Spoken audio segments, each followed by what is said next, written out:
कहानी शुरू होती है एक व्यक्ति निक से, जो एक गुफा की खोज कर रहा होता है। वह गुफा के अंदर कुछ अजीब देखता है। एक इंसान बिल्कुल सीधा खड़ा था, जैसे किसी ने उसकी नसों पर प्रहार कर उसे जड़ कर दिया हो। निक ने उसे नमस्ते कहा, लेकिन वो इंसान हिला तक नहीं। निक को कुछ गड़बड़ लगी। उसने सोचा कि अंदर जाकर खुद पता करे कि ये क्या मामला है। उसने अपने कुत्ते को आगे चलने के लिए बुलाया, लेकिन कुत्ता डर के मारे कांपने लगा और आगे बढ़ने से इनकार कर दिया। निक ने उसे मजबूर नहीं किया और खुद ही धीरे धीरे अंदर बढ़ा। अभी वो कुछ ही कदम चला था कि उसके सामने एक अदृश्य दीवार जैसी ऊर्जा की दीवार आ गई। उसने उसे छू कर देखा तो वो हवा की तरह लग रही थी, लेकिन उसके आर पार जाना बहुत मुश्किल था। फिर भी निक ने हिम्मत करके धीरे धीरे अंदर कदम रखा। जैसे ही वो ऊर्जा दीवार पार करता है, वो देखता है कि वो खड़ा इंसान अब धीरे धीरे चलने लगा है। निक डर गया और कुछ बोलने की हिम्मत नहीं कर पाया। वो इंसान अंधेरे में गुम हो गया। निक सोच में पड़ गया कि उसे अंदर जाना चाहिए या नहीं। तभी पीछे की तरफ से गुफा का दरवाजा चमकने और अंधेरा होने लगा और साथ ही बहुत डरावनी चीखें सुनाई दी। निक बुरी तरह डर गया और भागता हुआ बाहर निकल गया। जब वो गुफा से निकला तो बाहर का नजारा देखकर चौंक गया। अभी वो बस कुछ मिनट पहले ही अंदर गया था, लेकिन अब बाहर पूरी तरह अंधेरा था। उसका कुत्ता भी गायब था। वो दौड़कर अपनी गाड़ी के पास गया, लेकिन गाड़ी पर झाड़ियां और पेड़ उगाए थे। जब उसने गाड़ी स्टार्ट करने की कोशिश की तो पता चला कि बैटरी पूरी तरह डेड हो चुकी है। फिर उसे अपनी कुछ पुरानी तस्वीरें दिखीं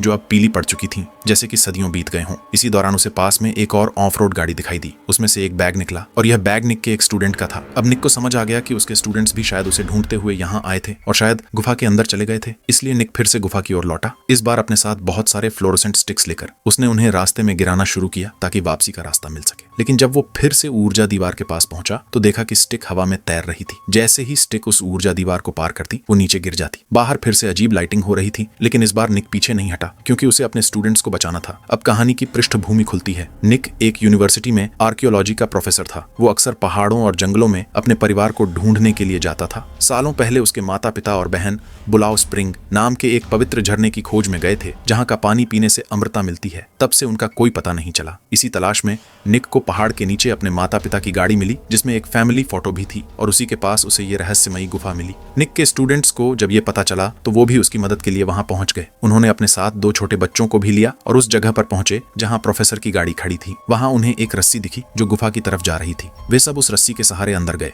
रस्सी उन्हें एक खतरनाक खाई की ओर ले गई, लेकिन किसी कारणवश रस्सी बीच में ही टूट गई। उन्हें लगा कि प्रोफेसर शायद नीचे गिर गए हैं, इसलिए उन्होंने नीचे उतरने की तैयारी शुरू की। ऊपर छोटा पंकज उर्फ शौपांग को छोड़ा कि वो बाहर खड़ा रहे और किसी आपात स्थिति में मदद मंगाए। कुछ देर बाद नीचे जाने वाले सभी लोग गुफा की गहराइयों में पहुंचे, लेकिन तभी उन्हें अंदर से किसी डरावने जानवर की तेज चीख सुनाई दी। कुछ लोग डर के मारे ऊपर चढ़ने लगे, लेकिन तभी रस्सी टूट गई और लिसा सीधा नीचे गिर पड़ी। उसका पैर टूट गया और साथ में डैशन का हाथ भी घायल हो गया। वो सब ऊपर नहीं लौट सकते थे, क्योंकि अब कोई रास्ता नहीं बचा था। डैशन ने ऊपर खड़े पंकज को कॉल करने की कोशिश की, लेकिन दूसरी ओर से सिर्फ रोने की आवाज आई और फिर फोन कट गया। अब उनकी एकमात्र उम्मीद खुद गुफा के अंदर जाकर रास्ता खोजने की थी।